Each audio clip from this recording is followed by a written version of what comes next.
What is up, everybody? Welcome back here to TDR Show. We're happy. We're excited to bring you a TDR mock draft, but with a twist. We're doing a rookie ADP mock. So what we have done here in our Patreon and through some of our social media followings out there, we've done multiple rookie drafts now. And now we're pretty comfortable. We have over 6 rookie drafts here of ADP through 4 rounds. So we're going 4 rounds deep. So this isn't like your typical rookie mock. Here's the 24 best players. Me and Jay put them together. This is ADP from you guys, like from consumers, managers out there, people who've watched the 25 class, analysts. And just basically we've accumulated all of this ADP. And then what we're going to do in this one, it's a fun one. I got the index man himself, Jay Stein's index, his analytical profiles.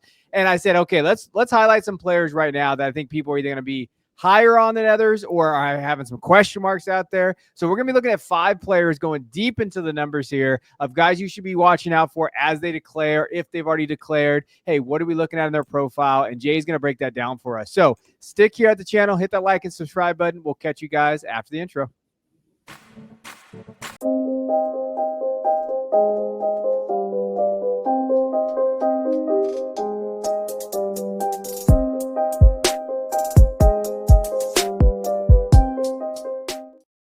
All right, first round rookie ADP. Here it is, baby. We got 101. We got running back Ashton Jeanty from Boise State, 97.6 PFF run grade. 102, we have Tedero McMillan, wide receiver out of Arizona, 85.2 receiving grade. 103, our first quarterback off the board in 12-team Superflex tight end premium drafts here. Shedeur Sanders from Colorado is our first quarterback. I am going to be really interested to see how Shedeur and Cam flip each other throughout the offseason there. I don't know in all the drafts we've done, Ward has gone one, I think ahead of him one or twice, but it's really been Shedeur kind of heading that round. So that's going to be interesting to see there. He has a 90.7 passing grade. Obviously didn't have a great game this last game against BYU in the bowl game. 104, we have Luther Burden, who is a very hotly debated person out there in terms of the community itself, fantasy managers, some rookie analysis out there. That is the one we are going to be highlighting here in a minute. He has an 80.3 PFF player receiving grade. At 105, we have Cam Ward, 90.9 passing grade out of Miami, quarterback. And in a 106, you have Amari Hampton,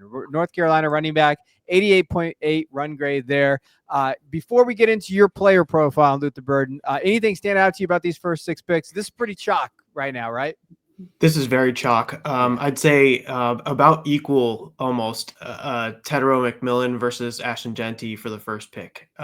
So some of those were me actually picking Tet as one, but we're seeing either one go about equally first. So that I think that's interesting. And I think the other notable point is that right now at this moment, we don't have the quarterbacks going as 1 and 2. Yeah. We have them going a little bit further down the board as what we're seeing out there. So that's not just us saying that. That's what the people are saying is Ashton Jeanty and Tet in those first 2 spots still. And I still think that means quarterbacks, I think that they're still going to be valued low, even if they get drafted high, because this is an assumption they're going to get drafted top 10.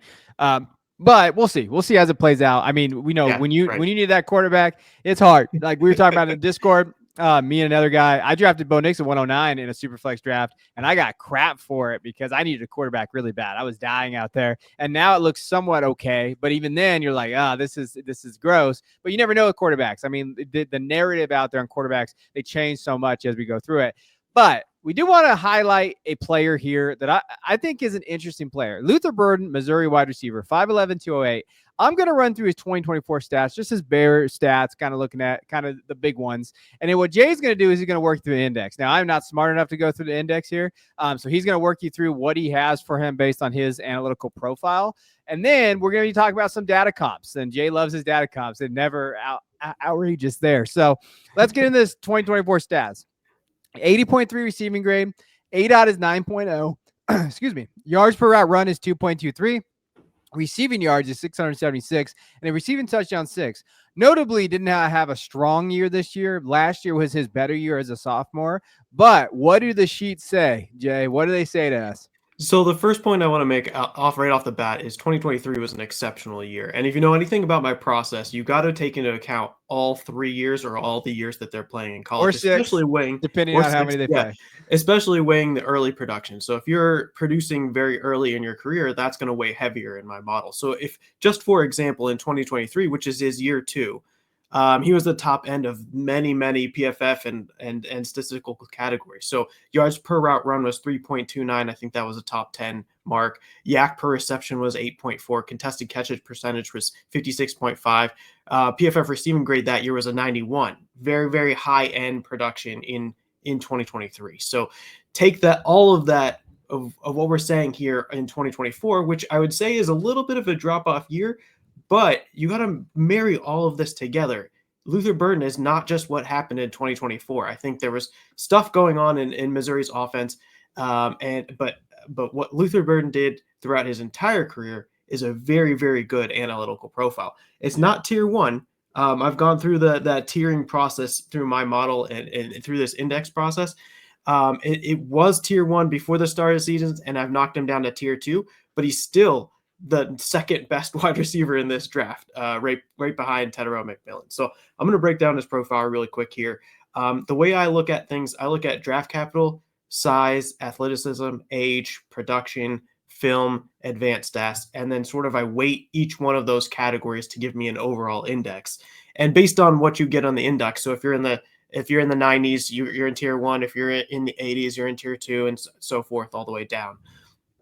Now, each one of these categories have different weights, and positions. Each positions, the categories have different weights. Although the categories remain the same through the positions, they have different weights. But in large part, draft capital weighs 40% of this index. So that draft capital line that says 1.0, that's weighted 40%. And across all the positions, draft capital is going to have the highest weighting towards that. Mm-hmm. And what I do there is I just go into mock draft database and look at what all the drafters are doing in terms of where they're mocking him in mock drafts. And right now, throughout this entire season, into last year, Luther Burden has been a first-round wide receiver and hasn't flinched, hasn't varied much. Most of the mock drafters have him in the first round.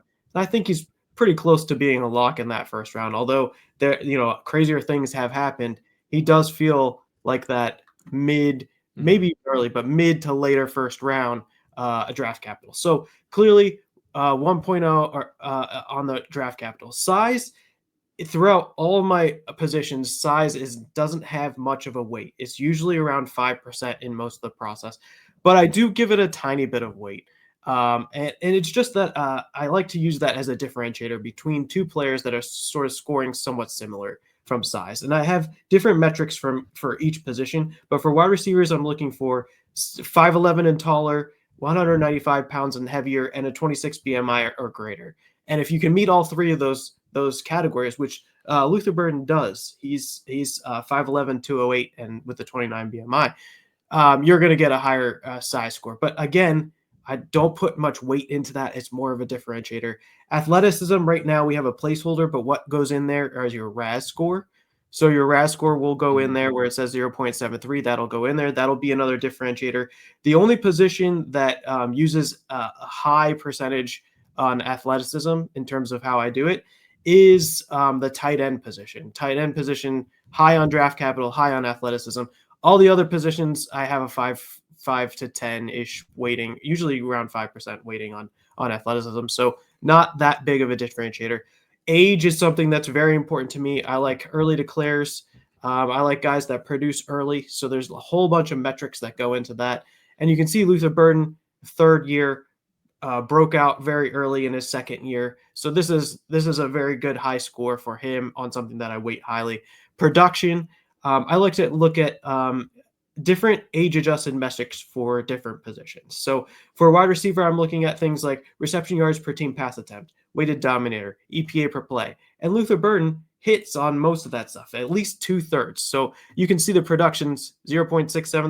That's accounts to about 2/3 of all his production metrics on an age-adjusted basis for those 3 years. He's hitting on about 2 years of the 3 years that he played. So this is really good production profile and weighted heavily for the wide receiver.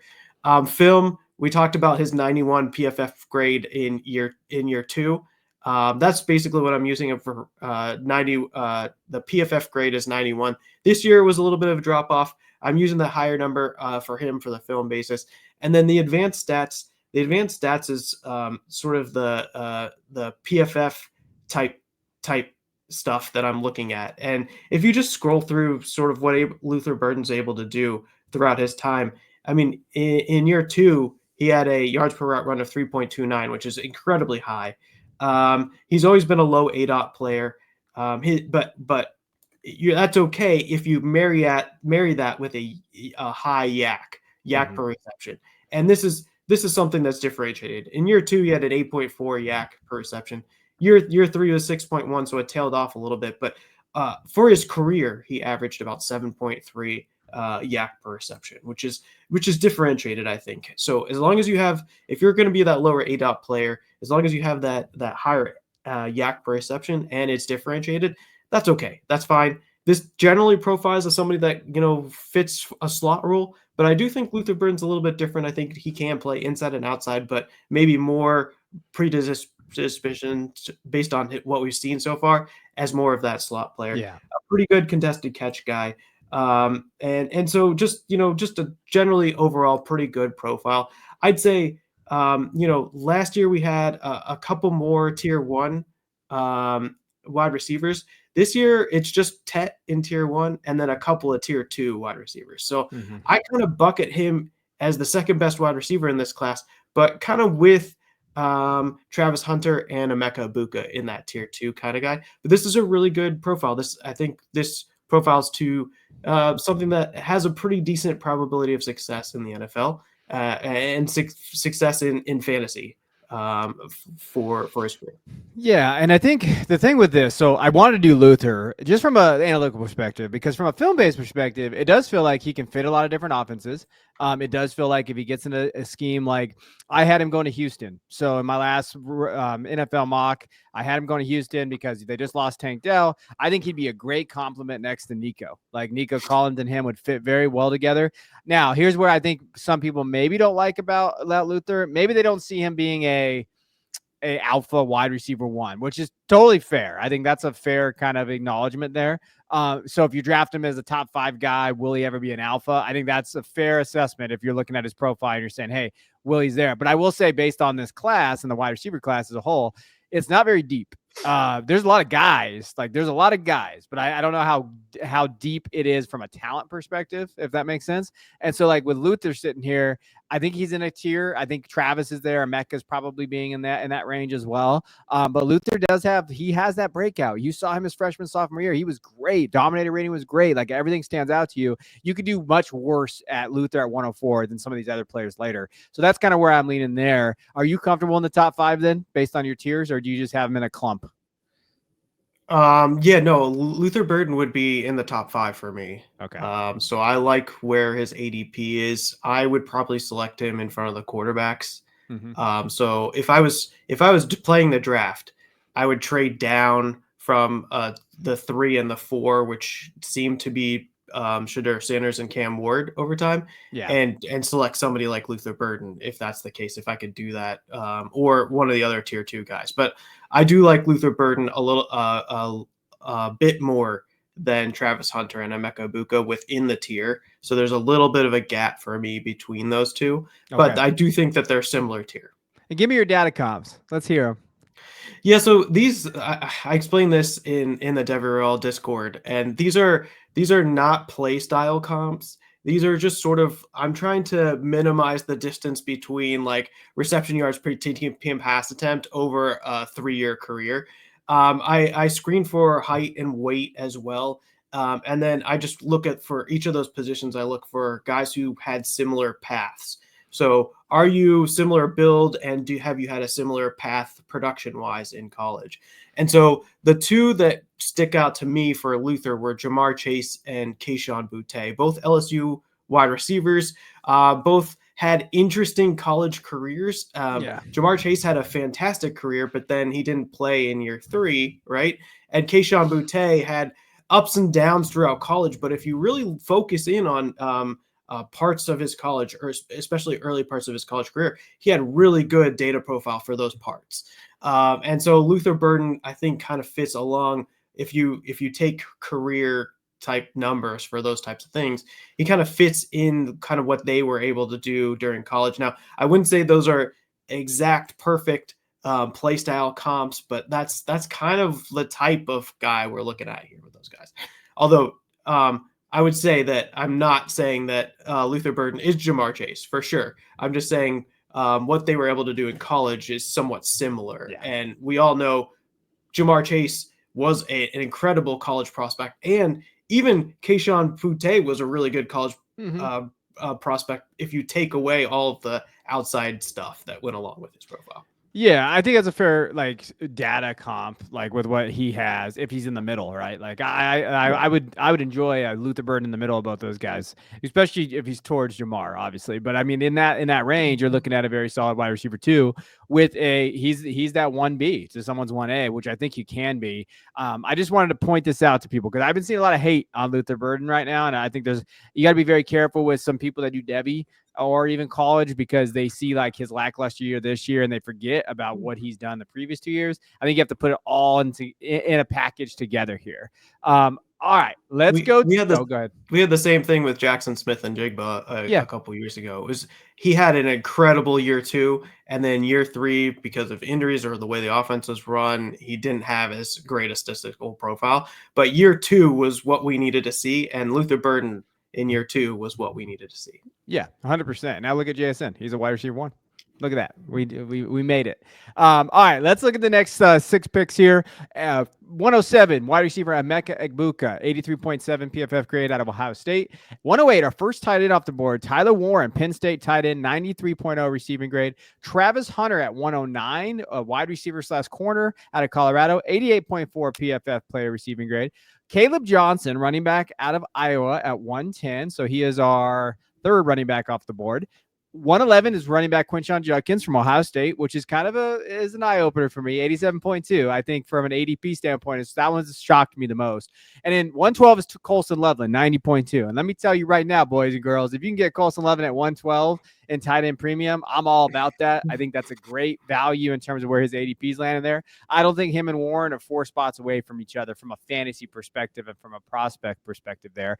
But the guy that we're going to get into is Jay's guy, Jay's love child, Caleb Johnson out of Iowa. And again, the reason I want to talk about him because he is hotly debated out there. Some people have him in the second round. Some people think he's running back 2 of the class, and they're comparing him. They say he could go first round capital out there in terms of the draft and mock draft database and everything you see there. As far as a running back this year for Iowa, he had a great year. 1,500 yards rushing, over 1,500 yards rushing, 21 rushing touchdowns, 43 10-plus explosive runs, yards after contact per attempt. He had 4.42, and his run grade is 87.2. So he had a really good year, and he's one of those guys that we've liked. I had him as one of a 3-star sleeper when he came into Iowa. If you want to look for underrated players, just go to Iowa running back recruits and find them. They get them. Now, where are you at with him from an analytical profile?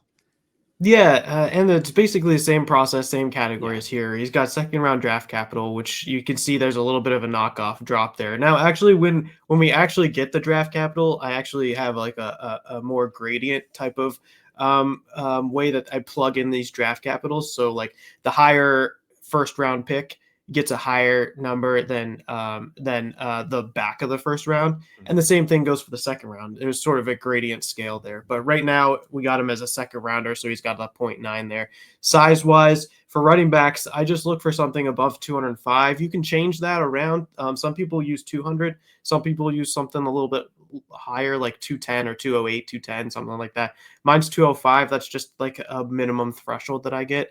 And what I like to look for is BMI above 29. So Caleb Johnson's 225 pounds and a 30.5 BMI at 6 foot. So fits from a size perspective. The athleticism, again, placeholder until we get that RAS score. I'm not sure what that's going to be. That'll be an interesting thing. Again, this one, that RAS score is only 5% for the running backs. So it's not going to swing things. It's just more going to be sort of that tiebreaker thing. Third year guy, he actually had a really good year 1. Year 2 was off. Year 1 was really good. So from a production perspective, year 1's great. Had an early breakout for year 1, and then year 3 was great. But he's going to be an early declare. He's just coming out after his third year, so that's actually what I'm looking for. So he's getting the max on that. And then production, a little bit less than 2/3, right? So, for the 3 years, he's basically hitting it at most everything for 2 of those 3 years, except for in one category. For this production profile perspective, I'm looking at things like yards per team play, rush yards over expected per attempt, dominator rating, backfield dominator rating, and receptions market share. So all of those things I think are important to each of these players in predicting like the probability of future success. So that's that production grade. 2 out of 3 years, mostly hitting most of that stuff, except for one category on that 2 years. So that's a really good production profile. This is largely driven by this year. Yeah. This year was an amazing year, right? So in year 3, he's second in yards after contact per attempt. He's first in breakaway percentage, which is those runs that are 15-plus yard runs. And he's top 10 in so many different statistical categories. It's pretty amazing what he is. But I wouldn't say he's elite at any particular thing, although he is leading. He was second in yards after contact and first in breakaway percentage. It wasn't like by far, because you still have the Genties, you still have the Amarian Hamptons in this year. And so it wasn't like a crazy defeat in any of the categories, but he's just kind of hanging in there. And every single thing that's pretty important to me, he's kind of hanging in there and meeting sort of all the check marks that you'd want to see. And so you got the production, you got the film grade. The film grade's the PFF grade at the moment. That does change. The film does change into it morphs into a little bit of a PFF film grade plus some of these numerical grades from some of the pundits out there, the draft pundits out there, over time as we get some of that stuff. And then the advanced stats, he met a lot of the advanced stuff for year 3, but didn't hit much of it in years 1 and 2. So you can see that that's not necessarily as high as you would hope it would be. But if you wait just 2024 and you're just looking at the advanced stats, you probably get a much higher weighting. But I'm weighting all 3 years, 1, 2, and 3. And so that number is a little bit lower than you might expect. And so that all averages, after you weight each one of those categories based on how I have it, to something that's a low tier 2 guy, 0.81. Remember, Luther Burden was at 0.85, right? So what I'm trying to do is equate these guys over positions. So through the positions, I would say Luther Burden is a higher in the tier 2 than Caleb Johnson is, but Caleb Johnson is my second running back here, and he's coming in tier 2 with Ashton Genty in tier 1. So I would say there is a bit of a gap between Genty and Caleb Johnson in the way that I look at things. But what the other piece of it is that Caleb Johnson, to me, from a data analytics perspective, looks like that second back for me in this class. Yeah, and I think that's why we do it, right? We want to hear these arguments where he's at. I do think the one thing when you said, like, maybe from a data perspective, he doesn't have anything that stands out too much. I think his vision does for me from a film perspective. Like, he has elite vision, and he really reads blocks well. He anticipates setting up blocks. The issue I have with Caleb at times is he's not very explosive in the open field. And so I always get hesitant with that second level angles and, like, how does he break out? When you watch him play, there are moments where you're like, ooh, he looked pretty slow against, Ohio State. And I remember that Ohio State game, me and Jay were texting. I was hoping they were going to lose. And they bottled him up. Like, they bottled him up there. And I think that gives you a little bit of pause. Now, you're not going to just throw out his entire years of work based on one game. But I do think that his explosiveness kind of came into play there. And while he does have the 43 explosive runs, at times, a lot of that was built precedent of, like, the vision, but also kind of who he's playing. The offensive line looked great this year. I do think he has patience. I think he does that. What really fits me, or fits him to me, is in that wide zone scheme, like a Shanahan tree disciple, like someone where he goes, where he can do that wide zone. He has that vision. He kind of has that physicality behind a big offensive line, and he can kind of flow with the defense. That, to me, is a Caleb Johnson ideal spot. And to me, he's very ideal heavy, like, hey, dependent to me. Like, if he gets drafted to a spot I like, I'll draft him higher. I will say right now, back in the first, I'm okay with, but, like, anything higher, no. I saw some people say he should be running back 2. You just said he could be running back 2. I think it really is going to come down to that scheme fit role for him. But again, I go back to, like, what we said about Kyron Williams a few years ago. And it gives me little Kyrie Williams vibes of like, oh, well, this kid was doing it at Notre Dame. He kind of has the same profile. I don't know what his RAS is going to be either. I don't know what his athleticism is going to be, but I'm not going to knock him right away if it's not as high as I thought, because I do think we have like that precedent of Kyron and some of these guys that go to a great fit and a role, and you're like, oh, okay, they fit in here. So I'm not as low on Caleb Johnson as like I had been in the past, but I do think he's still in that bottom first half for me. Yeah, and I think you do have a good point. I think there's like where the players go in terms of scheme, in terms of fit, is going to have a big driver. How the NFL views these guys and what kind of situation they go to will be a big driver. But right now, I mean, like data wise, it looks really good. So like, it's hard to argue that. The only thing that I would say is if the NFL, if he like tests so poorly from an athleticism perspective that that the NFL then sours on what he could be in the NFL, then that might, so draft capital gets pushed down from second round to third round to maybe fringe third round, early fourth round. That would be where he'd start falling in my process. So that would be where data capital or draft capital comes in and he starts pushing down a little bit. Okay. All right. That's why we're here. We're starting to look at it and do this. And I know everybody's going to say, of course, landing spot. No. So some players, in my opinion, are more landing spot like dependent than others. Like, so when I watch him on tape, I'm like, hey, I like this guy. He can fit wherever. Malik Neighbors can fit wherever, right? Like, he's a guy who's going to go anywhere. He's there. Like, okay, so who are those guys for us? Like Genty, Tet, Luther, possibly, but I do want him to be that 1A, 1B. Really, there's only two guys where I'm like, yeah, those guys go anywhere. Don't really care. All right, let's get to the second round ADP now. This is where things change. So this is fun. TreVeyon Henderson sitting at 201, running back out of Ohio State, 89.6 run grade this year. Nick Singleton, who we don't know if it's going to come out or not yet. We're still waiting to see that decision there. Penn State running back, 83.1 PFF. He's sitting there at 202. Isaiah Bond, wide receiver out of Texas, 73.0 receiving grade. I'd be shocked if he came out this year. So that's one to note as well. But I've been really shocked about his decision-making pretty much all year. So he might just come out and say, hey, I'm rolling with it. Xavier Restropro from Miami, 204, pretty high for this wide receiver, 83.5 receiving grade. He did just declare, so he is official. Next guy, our boy, Dylan Sampson. He declared. I was so excited when he declared here. Running back out of Tennessee, 90.8 PFF run grade. And an elegant manner from Stanford, 73.7 receiving grade. He's sitting there at 206. A lot of people like him.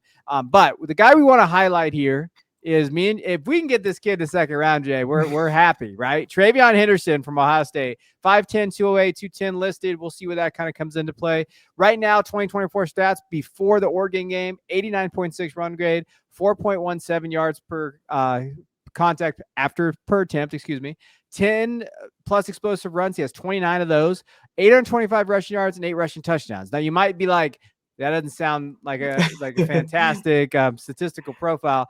And while I'll say it maybe doesn't, he's only had over 100 carries, just over. He's been sharing time with Judkins, but he has affirmed himself as the running back one of that team this year. I wouldn't be taking him behind Judkins, in my opinion. Henderson, to me, is that 3-down guy. That's why I like him in the second round. If you can get a guy of his caliber, a 3-down back that could get day 2 capital and is explosive, maybe goes on a run here with Ohio State in the playoff, like Henderson, to me, is going to be a riser here. But at 201, I'm excited about it. Yeah, right. Exactly. You're getting the better running back later. And I'm not sure I make that statement, but I'm kind of wishy-washy on it. But I do think I'm starting to lean Henderson over Judkins, even though the way I weight age in the process. Come to the dark side, baby. Henderson is exactly. Henderson is the 4-year guy, and Judkins is the 3-year guy. So, but let me try to explain that. So, TreVeyon Henderson had one of the better freshman seasons that we've seen in some time as a freshman running back, a true freshman running back, where he hit on almost all of the metrics that I look at for that first year for a player. And then he battled injuries in year 2 and year 3. So, he's basically in year 2, he missed 5 games with a broken bone in his foot. And in year 3, he had some sort of foot injury that ended up being not very disclosed. I know it happened during the Notre Dame game, but like he just wasn't the same for all of 2023. So you have 2 years in the middle that just were riddled with injuries, and you weren't sure whether he's going to make it back. And I do think that'll be part of his profile, right? our NFL team is going to be worried about his injury history. I completely get that, and it's going to be baked into how we draft him and how he gets drafted in the NFL. But the thing that I want to, the other thing I'd mention is, so in 2024, he only played 150 snaps with 119 attempts. So if you compare that to guys like Genty and Hampton, Genty had 345 carries and Hampton had 281 carries this year. And you're looking at TreVeyon Henderson, and you're like, well, what's going on? 119 attempts was all we saw this year. Well, he split the backfield with Judkins the whole season, and they were if you talk about split, it was split. Judkins maybe even had slightly more carries than TreVeyon Henderson. So the two things I want to bring up on TreVeyon's profile is Henderson is explosive, and you can see it in both the run game and the pass game through the data. Henderson, throughout his entire career, averaged a yards per attempt of greater than 6 yards per attempt, which is outstanding. But that is a great analytical threshold there at 6 yards per attempt. And second, which I think is a bit telling and a bit confusing, is if you're looking at Henderson and Judkins in 2024, their rush yards over expected. So if basically a measure of like how good of a running back you are given the conditions that you're given, and these two backs are playing in the same backfield behind the same offensive line in the same situation and splitting almost 50% time during those situations. And Henderson, his rush yards are expected for 2024 was up close to 1.5, and Judkins was down negative 0.8. If you just look at the chart, it's looking like it's, like this. They're going two different directions. And it's basically telling me that Henderson just profiles as just a better runner of the football than Quinshon Judkins is, given the same situation and the same, same O-line, same team, same everything. And so that is very interesting and confusing to me, because if you go through my data process, the year 3 is going to get weighed heavily. But what I look at is I'm looking at these advanced metrics, and I'm looking at in the same situation, same whole scenario, TreVeyon's actually outperforming in what I would say is as being a better runner of the football than what Judkins is doing. And so if you take all that into account, maybe we should be drafting TreVeyon Henderson over Judkins in drafts, which if we look at our ADP over our 6-8 drafts, that's not the case. That's not what's happening. And I do think that's largely because of Judkins has had greater draft capital expectations than Henderson throughout this entire season. And largely Judkins on a accounting stats perspective has looked a little bit better than TreVeyon Henderson. But if you're actually watching the game, which, Christian and me went to this Tennessee game. If you're actually watching the game and you're watching what TreVeyon Henderson does with his carries and what Judkins does with his carries, you can tell TreVeyon Henderson is special and could do something in the NFL. He just different, man. When he touches the football, he's just different. I know you can't quantify that, but he does have that ability. And yeah, I don't think the injury history is going to be a concern as much, because I think that teams just look at it like, hey, running backs get injured. And it wasn't like he tore an ACL, right? It wasn't like he had one of those major injuries. The foot injury is, I think, the tough one. I don't know what it was. I don't know if anybody ever knew what it was. I don't know if it was Liz Frank or not. But whatever the case, it looks like he's okay there. Yeah, if he's in his own scheme, we like that there. What are his data comps? What do you like him as? Yeah, so when I do that data comps, it looks like remember, not play style, but Travis Etienne is and the other one was Chuba Hubbard. But Travis Etienne is the guy that I think it kind of looks a lot like. And remember, the year Travis Etienne came out, he was a first-round draft pick with Trevor Lawrence. Yeah, and you might use recency bias to say, well, Travis Etienne didn't really pan out, but as far as what I'm looking for, which is like first round draft capital and, success early in their career, I think Travis Etienne could be a pretty decent comp. And you just hope that TreVeyon Henderson hits it and has more longevity than what Travis was able to do. But that's kind of, I think Etienne is a good comp, and I think it could be a good match for what he is. I don't think Henderson goes in the first round. So that's going to be a little bit different. But, you know, I think a lot of the stuff does line up if you're looking at all those advanced metrics. And you know, just looking at this index here real quick, you know, age got knocked down a little bit, right? So the first two guys we looked at, those were 3-year guys. This is your 4-year guy, and you have it at 0.75. So that got knocked down a little bit. And production wise, I have him hitting half of his production. So basically 2 of his 4 years he was hitting. Pretty good film grade, and advanced stats was not exactly what I was hoping for from everything, but some of the stuff that he does hit on, it's a good signal. So it's good. Yeah. No, 100%. All right, let's go over the last second round here. Trey Harris, wide receiver at Ole Miss, in at 207, 89.7 PFF receiving grade. 208, Jalen Monroe, quarterback, 81.2. He's still in there in the mock draft because we haven't, no news whether he's declared or not. Ollie Gordon, running back out of Oklahoma State, 76.6 run grade there. Tez Johnson and Evan Stewart going back-to-back, the 2 Oregon wide receivers. Tez at 210, 211 is Evan. Tez has had the better year, 90.0 receiving grade, whereas Evans had a 66.7 receiving grade. I don't know what Evan's going to do, but I have a hard time thinking he's going to come out. I think he's going to go back to school. Then you have tight end Harold Fannin Jr. at Bowling Green, who has just torn up numbers out there, and 95.9 receiving grade out there from the tight end perspective there. Then now we're going to get deeper. And then as we get deeper, some of these guys might go back to school by the time you watch this or not, but we want to go as deep as we can. So now we're running up the third round here. So starting off the third round, we got Quinn Ewers, baby, quarterback out of Texas, 71.2 pass grade. You know, really with Quinn, I don't know if he's going to come out or not. There's a lot of rumors based on that, but I do think that if he does, third round for a Superflex quarterback, if he gets a fun location, not a bad value there. Jalen Royals out of Utah State, 80.3 receiving grade, wide receiver, 302. At 303, Cameron Scatterbo, 94-point run grade. I can't wait to see all the comps for Cameron Scatterbo, all the white running back lunch pail types that we're gonna get seen thrown out there by everybody out there. And according to him, he's better than Ashton Genty. So I don't know if how that registers in your index there or your spreadsheets, Jay, but he's still talking about that. We'll see how he does in the playoff.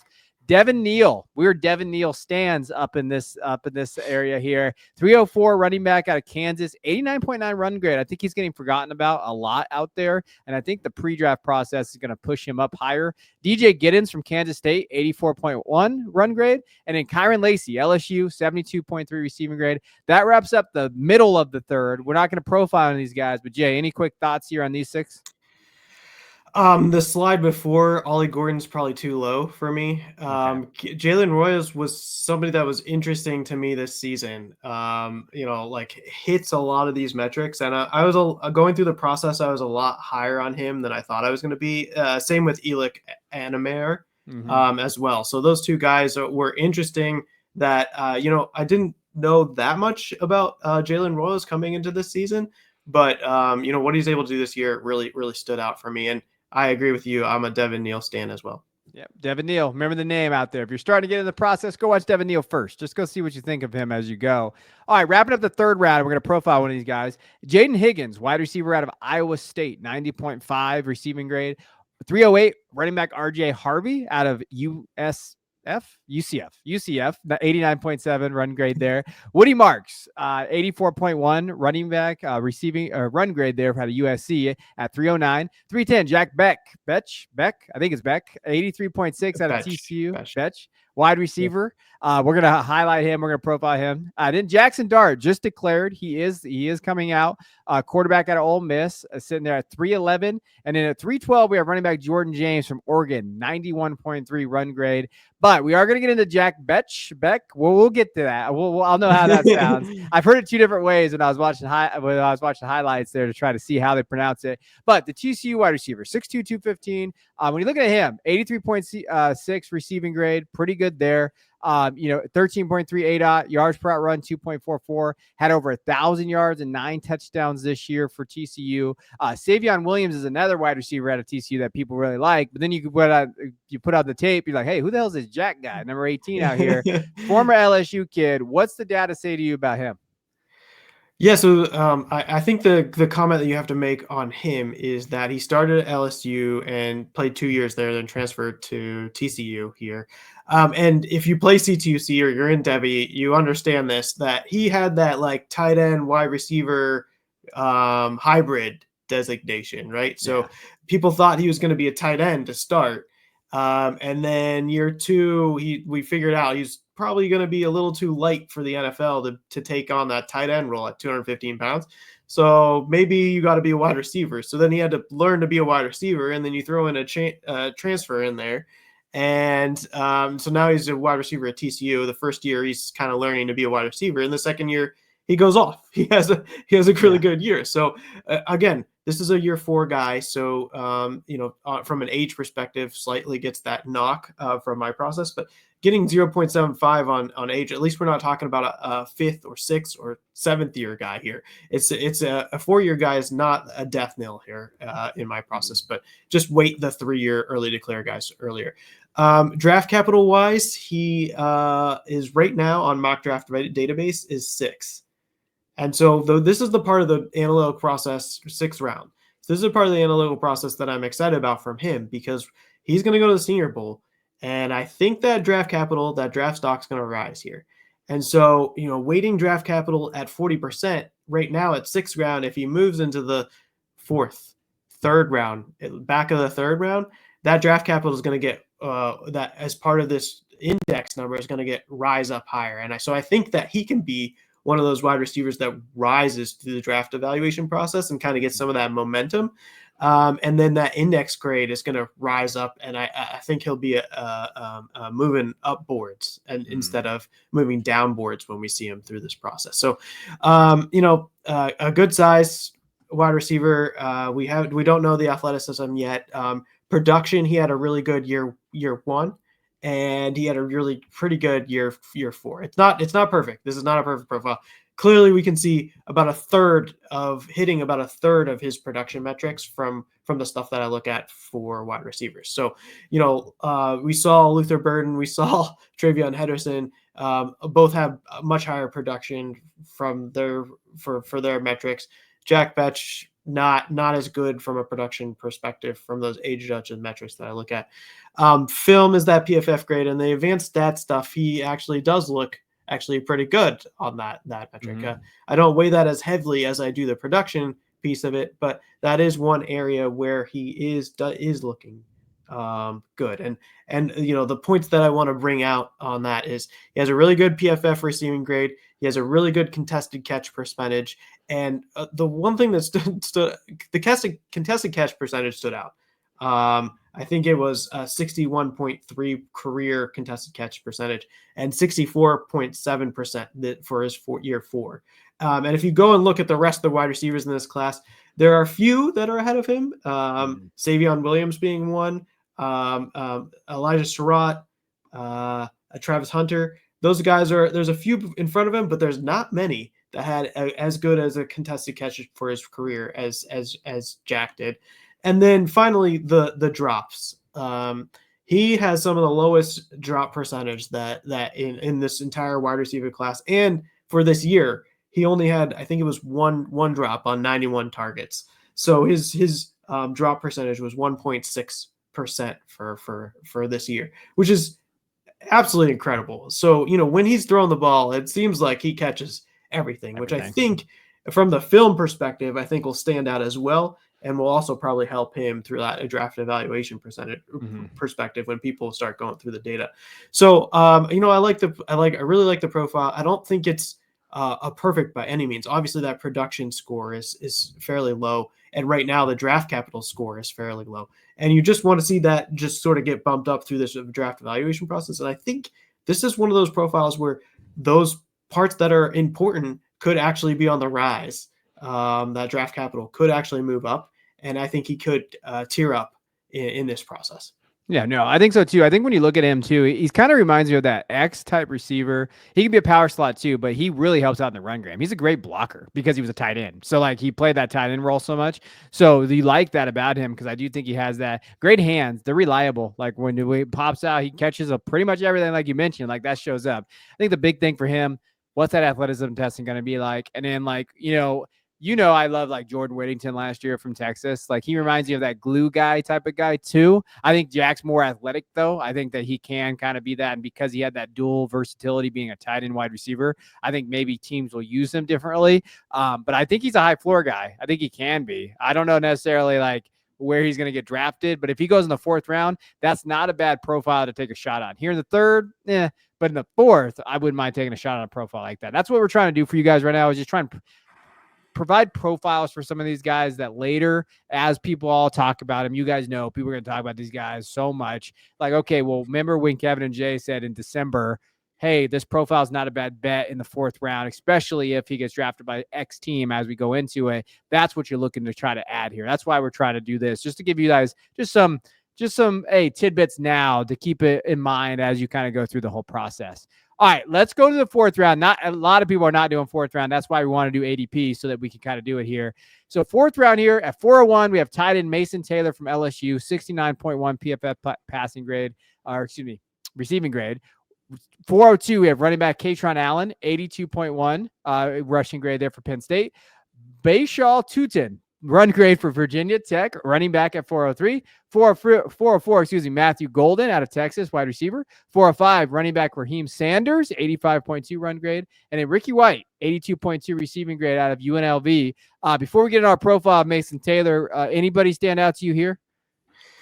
Yeah, I think I don't know if I'm reading the tea leaves or not, but I'm not sure Katron Allen comes out. I'm not sure Matthew Gold come out. So like we're in our drafts that we're collecting this ADP, we go down to the 4 rounds, but in this 4th round, you're seeing a whole mix and mash of players that get in, and sometimes they get lifted in and sometimes they left out. So just a whole bunch of get your guy in this 4th round.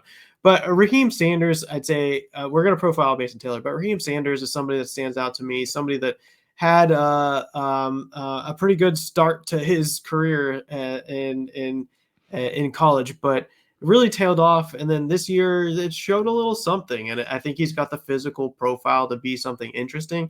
The problem is I don't know. I don't think he's going to get draft capital. And my process revolves a lot around draft capital, but he is somebody that's interesting that I might take a shot on, in the 4th, when most of my guys that have had draft capital get selected well before then.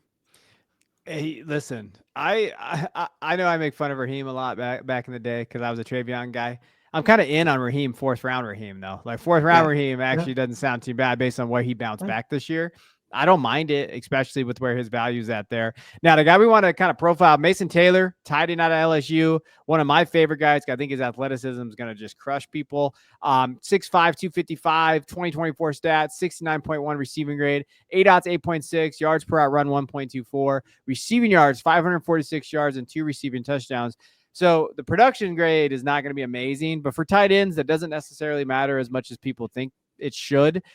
But athleticism, man, the RAS for this kid, I think he can be one of the top RAS guys in this draft. And if he does do that, if he does hit his ceiling there, I think the sky's the limit for this kid in the 4th round. He's a name that people are going to know. Yeah, and that's exactly what I point out in my index. For tight ends, this is slightly different. Like you just said, production doesn't matter for tight end as much, just because in the college system, most of the times you're not seeing tight ends accumulating a lot of stats over time.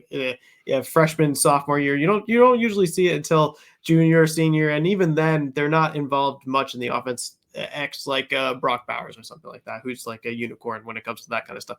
But what I do is I take the production weighting down on tight ends and put most of that production weighting into athleticism.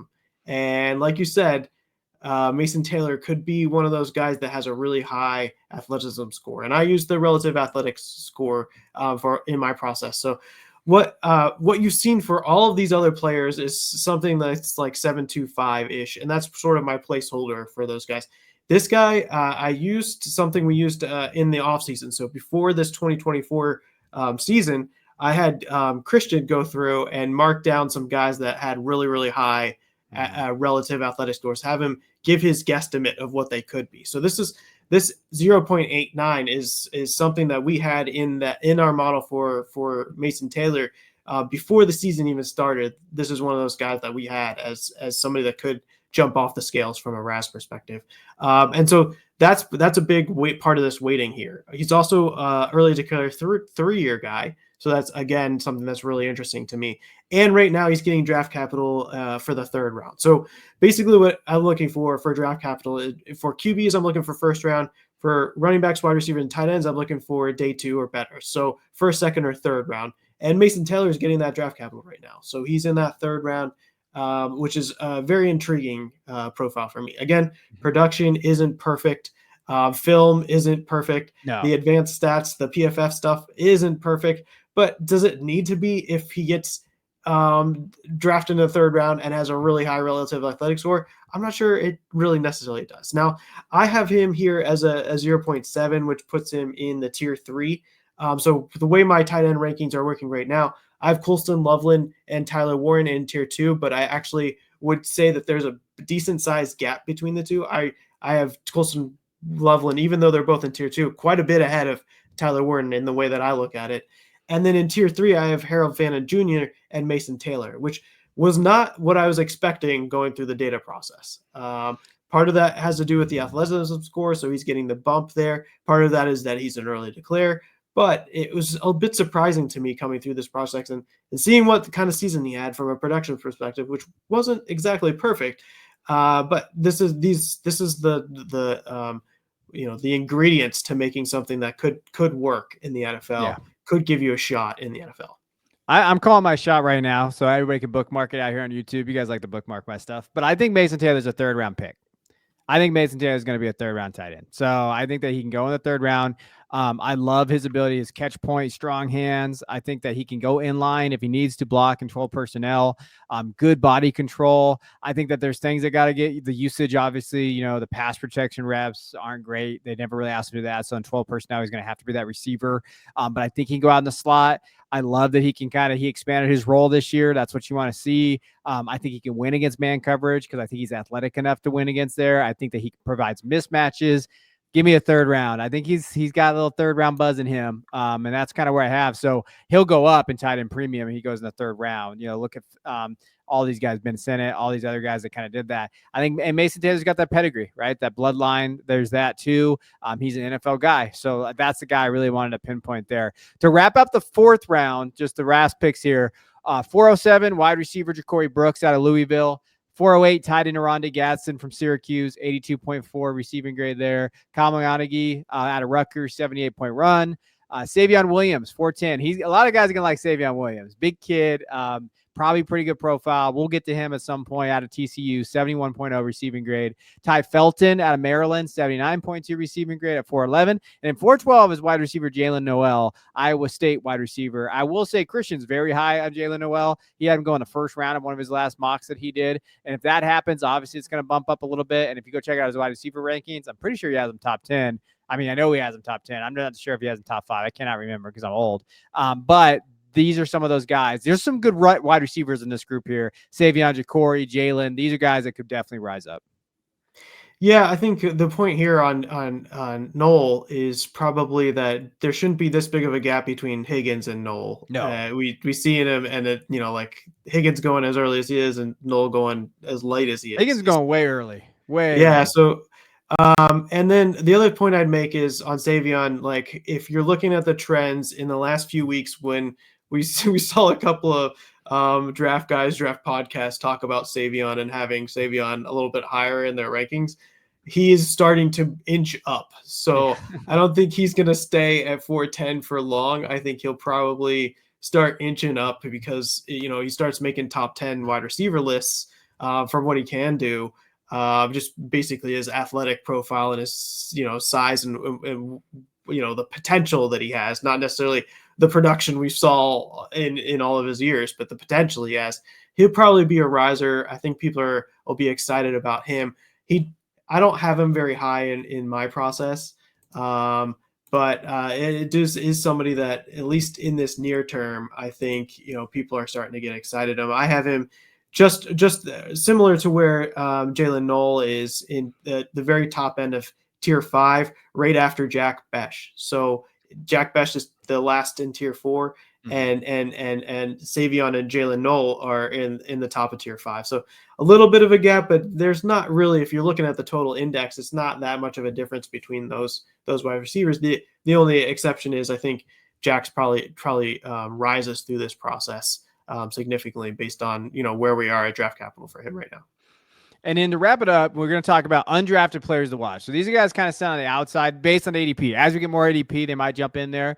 Brashard Smith, running back at SMU. I've mentioned him a couple times on here. 87.0 run grade, really good. Terrence Ferguson, tight end out of Oregon. Wide receiver Pat Bryant out of Illinois. Taj Brooks out of Texas Tech, Torrey Horton out of Colorado State, Khalil Mullings out of Michigan, older prospect, but someone to watch there. Anybody on this list, Jay, that you want to kind of give a shout out? I've already loved Brashad and Terrence. I've already kind of done that. Or anybody not at input on here that you're thinking about that maybe could be on undrafted players to watch? Yeah, I mean, there's some interesting guys that are sort of younger that we don't know if they're going to declare or not. So those are some interesting guys out there. But I'd echo Brashard Smith looks sort of interesting. Yeah, there's a couple guys like Jordan Tyson would be somebody that would be interesting to me if he does declare. He's got a good analytical profile. Doesn't quite have the draft capital yet. I don't think there's that many know about him that much, but if he does declare, that's a good analytical profile. That would be something that I'd be interested in. That's not on this list. Now, I do want to show you, Jay doesn't know I'm doing this, but I'm going to show you his tiers that he does. He puts out there. Now, they might move and everything there, but I do want to point this out. He does this every year, and they're fantastic. And you can get them from him on our Patreon. And if you jump in there, you have all this data. If you're a data geek like Jay over here, we call him Data Nerd. He's our data nerd. He's our favorite guy. But if you like all that stuff, he has it all in the sheets, and he has it for Devy too. It's not just NFL. We have all kinds of data in his data Jay Stein index. If you join the Patreon, you get it for $5 a month. That's probably as cheap as you could possibly get out there for all the data that he's able to pull. This is kind of where he has his tiers right now. It's similar to what I do with my big board. I use a lot of Jay Stein stuff as well as Christian, and we kind of come up with our stuff. But this is kind of his tiers. This is how he breaks it down. As you can see, like he talked about, in tier 1, he only has Ashton and Tet. After that, it's a really kind of just a convoluted, just group of players here that are going to move up and down based on draft capital as he goes. But I always love kind of seeing his analytical approach. I'll do my big board first, and I'll jump over and look at his and see where I'm different at and see, okay, am I too low on this guy? But this is great data, but also great content that we have available over there for you. Jay, anything on the tiers before we get out of here? Yeah, I'd say the biggest difference between this year and last year is last year we had 5 tier 1 guys and 4 tier 2 guys. And this year we have 2 tier 1 guys and 7 tier 2 guys. So that's I think the big difference that we're getting this year, where you had 5 guys that I was very interested in tier 1 last year. Now we have 2 guys that feel like they're kind of like that like the higher probability type fantasy relevant, fantasy differentiated guys in Ashton Jeanty and Tet McMillan. And that's a little disappointing. I wish it was higher, but we do have a good tier 2 in this group. So I'm excited. What I hope is that we get a couple more, like those running backs get pushed up the boards, because I do think this is a good NFL running back class. And I'm just hoping that we get a few more of these running backs get what I'd hope for is, draft capital, get their draft capital. So day 2 or better. And I hope I can get a couple more of these guys from tier 3 into tier 2. So we make that tier 2 really, really robust, which was different than last year and the last few years. As we just have, if you add tier 1 and tier 2, it might be a really good list. Just less so in tier 1 than in tier 2. Yeah. No, I think there's depth there in that range, but also this is why if you're holding the 101, 102, those are the most valuable. That's really a clear tier, in my opinion, unless someone really believes in those quarterbacks. And then 103, 104 gets interesting, because then at least you hold those. But to your point, so don't be selling those 101s for cheap. Keep them. We see those trades all the time happen there. But go check out his tiers. They're fun to go dive into the sheets, see what he's got there. So we appreciate you guys. This is a 2025 rookie mock, but with ADP. So we're going to be adjusting this. If you want to jump in to any of these kind of, drafts, what I'm going to do is down in the description below, I put in the link for us. So we have a Google link in there. You just hop in the sheets, you add your name, give us some way to contact you though. If you have a Twitter name, put your Twitter in there. If you're in our Discord, make sure you put that in there. Give me an email, give me something next to your name so I can say that you're on the clock, and you could jump into all these mocks. We're doing Devy mocks and we're doing rookie mocks right now. So jump in whenever you want, and then we can continue to draft for you. All right. We appreciate you guys. We'll check you guys on next week's show.